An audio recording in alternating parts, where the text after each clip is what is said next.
esa disposición adicional número 27, que desde o noso punto de vista é un ataque á autonomía municipal de todas as corporacións locais e é un intento moi claro de impedir a remunicipalización dos servicios públicos. É unha moción para defender a capacidade dos concellos, a capacidade democrática para tomar decisións.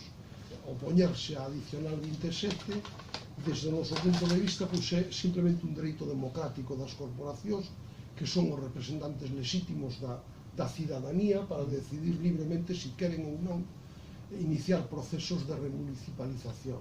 Este non é o primeiro ataque á autonomía municipal, á autonomía local por parte do Partido Popular.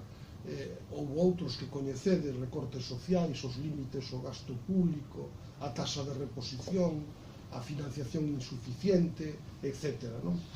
Como afecta isto á Deputación? Eu diría dous datos. Por unha parte, afecta a Deputación da Coruña, tamén a de Lugo e a de Pontevedra, que están comprometidas cun proceso de reversión ao público do servicio de extinción de incendios, por exemplo.